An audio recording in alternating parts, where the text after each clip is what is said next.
This is the first episode of Cakit movie reviews. Hi everyone, Captain Cake here. Ciao ciao. I just watched, or I just finished, or not just, but some amount of minutes ago, finished the movie called The Power of One. I finished the book not too long ago, so I decided to watch the movie.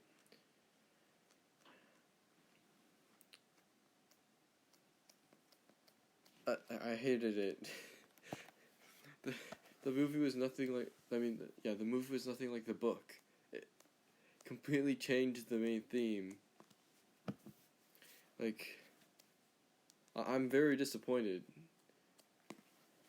See, in the original book,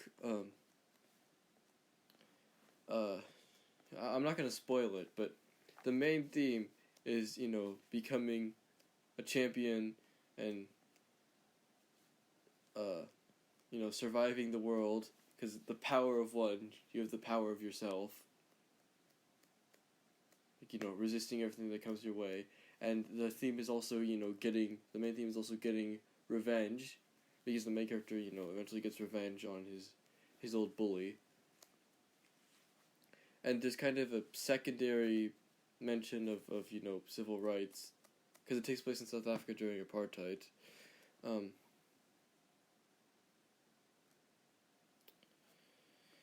But civil rights isn't too big of a focus. It's kind of there, but it's not the main thing. But then, the movie transformed civil rights to the main idea.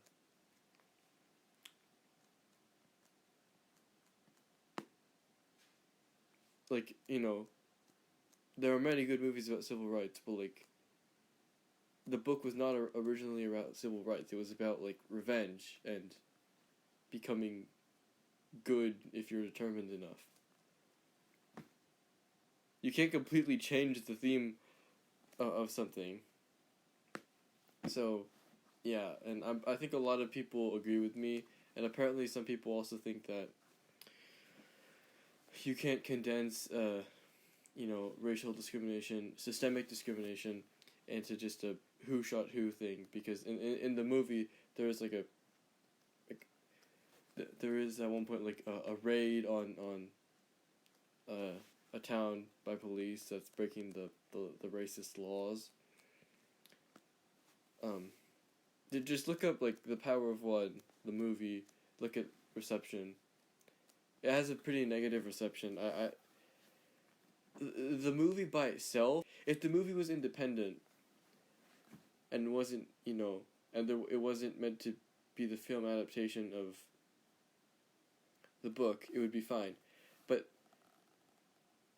it's supposed to be the film adaptation, but it's really not the film adaptation. They changed too many things. Very bad.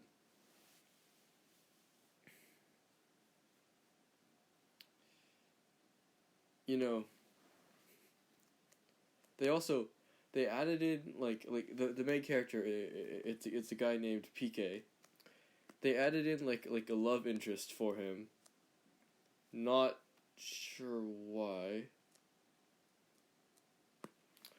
So there's that, and they kind of didn't include a character, but then they renamed another character. Alright, so there's in the book there was the person who inspires the main character PK to become a boxer is named Happy Grunewald, and he's a boxer as well as a not a conductor, railway man or some, I don't know. He collects tickets or whatever. So I guess railway guard. I don't know what the official job title is. I'll just call him railway man. So then, he inspires PK to become a boxer, and then PK, he in the town that he lives in for most of his life, he begins training with the boxing team. It's a boxing team for like underage boys for boys, for kids. And although it's run by like some prison staff, and this prison, it has basically all black people except for one German who's been detained during World War II, and he has his own importance in the book. But a guy named Hale Pete, who's of like he's mixed race. In South Africa, they call them Cape Coloreds, or they call them Coloreds in South Africa, but the ones that live near the Cape of Africa are called Cape Coloreds. So he's of mixed race. And Hale Pete means yellow Pete in Afrikaans. I guess they call him yellow because he's a mix between white and black, or white and brown. The book does not. The movie, but the movie does not have Hoppy. It just, he doesn't exist in it. However, they take one thing that he said, which is first with the head, then with the heart, and they have Hale Pete say it. Why did you steal his main phrase? And there was also a character in the book named Solly Goldman, who's supposedly the best boxing trainer in South Africa. They changed the way he looks. I think he's listed as being, like, I think kind of either pudgy or tall and chubby or something. I think he's mentioned as that, and they also describe like his clothes or something that he frequently wears. He doesn't look like how he's described, and also they don't name him Solly Goldman. They name him Hoppy Grunewald. they take it. They don't even have Hoppy Grunewald as a character. They just rename Solly Goldman Hoppy. And there's also a villain, like a minor villain, or kind of major, but only in the first part of the book. There's a villain named Sergeant Borman. I think Hans Borman. And he's referred to by name many times in the book, but you only hear him referred to by name in the movie after he's dead. So I suppose you could say that the movie was only intended for people who read the book. But, or actually, not really. It's just that one part where they don't mention his name until after he dies. But you wouldn't know his name for most of the movie unless you read the book. But if you read the book, then you'll see that it's vastly different from the movie. So yeah, Morgan Freeman, he was cast as Hale Pete in the movie. I got to see bald Morgan Freeman for basically the first time, and he himself said the movie didn't go as good as I wanted it to, or it could have gone better, or something like that. Yeah, overall, I don't think they did a very good job. They also changed a handful of things about the main bully, whose name is Yapi Bota. He's called the judge though in the book, but not in the movie. They made him they had him get expelled, for horseplay involving bullying the main character. They had him getting expelled in the movie for some reason, but they don't say that he got expelled until it's not referenced until later in the movie. I just thought that he got in trouble, and so because he gets expelled, he gets called an idiot, and his father beats him and makes him sleep in the barn because he got expelled. And I mean, he got expelled for doing something bad, but he definitely deserved to get expelled. But that's not what happens in the book. In the book, there's no expulsion. Maybe he gets in trouble a bit for horsing around too much and bullying PK. but he ends up like, you know, graduating. So it's not like that at all. And in the movie, I guess so that Bota would be more of a villain, they have him be like part of the police. So that makes him the oppressor of the blacks. Because, you know, as I said, the movie's main theme was changed to be civil rights, not you know, the title, The Power of One. So in order to make him more of a villain, they had to be a racist police officer, which he was not in the book. And in the movie, they have him get killed. Whereas in the book, he doesn't get killed. He just gets beat up as revenge by the main character and some other stuff. So yeah, they changed too many things. They also had like multiple characters that didn't die in the that didn't die in the book. They had them die in the movie. And they changed too many people's names. Like in the book, the father isn't. Also, the stuff I'm about to say that happens in like the beginning of the movie, or that happens in the beginning of the movie. So it's not that much of a spoiler. So in the movie, they say that the main character's father got like what was it? Stomped to death by an elephant or horse. I can't remember. Some random farm or accident in the South African countryside involving an animal. And then they also have the mom, like the main character's mom, die, which didn't happen. And they also have, I think, the nanny die for some reason. Yeah. So neither of those things happened. I mean, the nanny did die in the book, but she died after she left PK. Due to certain reasons in the book that I won't spoil, she had to leave and stop being his nanny. She was a black African nanny, by the way. But so she leaves, and that's what takes her away from him. But in the movie, what takes her away from him is her dying, which doesn't make sense.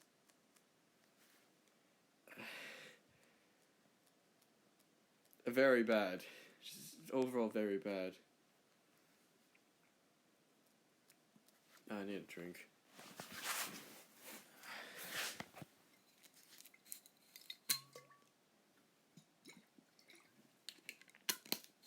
And yes, I did leave that intentionally in. I've edited out multiple parts.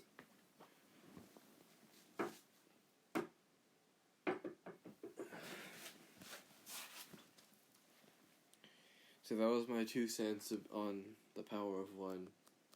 You should read it, by the way. It's a pretty good book.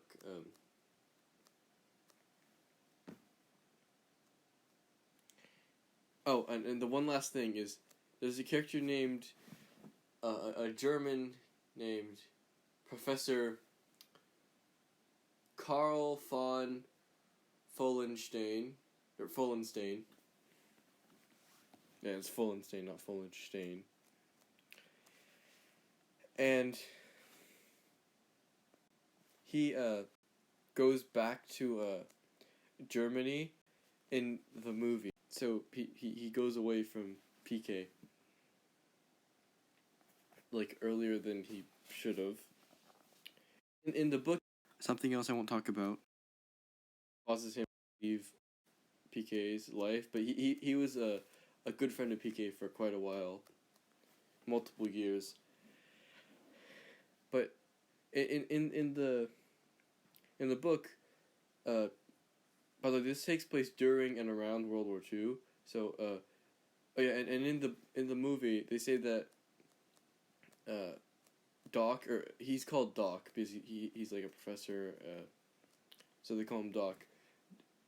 In the movie, Doc's family killed by Nazis, I guess, because in his words, because they loved peace, or in someone's words, because they loved peace. But his family, I don't think, are really mentioned in the book, and he doesn't want to go back to Germany. I forget why, but I think he's for some reason he doesn't like Germany, for whatever, maybe because I forget why. There's some reason, but he loves Africa, and he's very interested in like basically a lot of things about Africa. And man, it's just changed so much. And according to the wiki, it says that he got repatriated. In the movie, all he says is that he just says, I could go back to Germany," but it doesn't say that he got forcibly sent back there. Like in the movie, it doesn't say that, but on the wiki, it does. So yeah, and he goes back to Germany, and I thought that and PK says to him that he doesn't want him to go back to Germany because he'll have lost a friend. But he does anyway, so that caught me off guard. They changed too much. There's also a small detail that I really don't like, and so when Doc gets arrested because racism. Sorry, I misspoke. I meant to say because he was an alien and unregistered. So the South African police arrest him, or I don't think they're police, they're like military people, something, and also in the book, Doc has blue eyes and is really tall and skinny. I'm not sure how tall he is in the movie, but he's certainly not skinny. I don't know about the eyes, but when he gets arrested, it's the British South Africans, or South Africans of English descent, who arrest him. You can tell because they speak English, and they use that to say that even the English can hate and be xenophobic, because that was because in the book it's mostly like the main character is getting bullied by the Afrikaners because he's English. So like the Boers, I say Boers, but a lot of other people say Boers. The Boer kids who speak Afrikaans, they bully him because he's English, and his like ancestors committed atrocities against their ancestors during the Anglo-Boer Wars, or during the second one at least. But in the book, it's Afrikaners who come to arrest Doc. But they changed them to Brits in the movie to show that the English, even though PK's getting bullied for being English, the English can also be racist and bad. But you're making up a point. They also made the bully older than he should be. Like in the book, PK first starts getting bullied by this person they call the judge, or he calls the judge. PK got bullied by him when he was 5 and then 6, and I think shortly after. And the judge is described as, I think, being 6 years older than PK. So originally the judge is like 11, then 12, and 13. He's I think 13 when he graduates, maybe a little younger. He graduates from the school. I believe the school is just elementary, not quite middle school. Yeah. And it's like a boarding school that's all Afrikaners except for PK, who's the one English boy. But in the movie, PK is like 5 or whatever. The judge is, I don't know how old he's supposed to be, but his voice sounds like mine. He's too old, and he's quite tall. Because he's like, he seems like a teenager, but that's not accurate. They made him too old, and I think a bit too tall. Bad. Like he's I think about twice the height of PK. But I'm not sure if that's necessarily it, like how it is in the book. In the book, obviously he's older and taller, but not high school age. Granted, South Africa. I don't know how the savage South Africans do their schooling. I know that like the savage land known as the UK, their grades correspond to different ages, so I don't know how the frick they do it. But I'm pretty sure, 100% sure, that the judge is younger than how he's portrayed in the movie.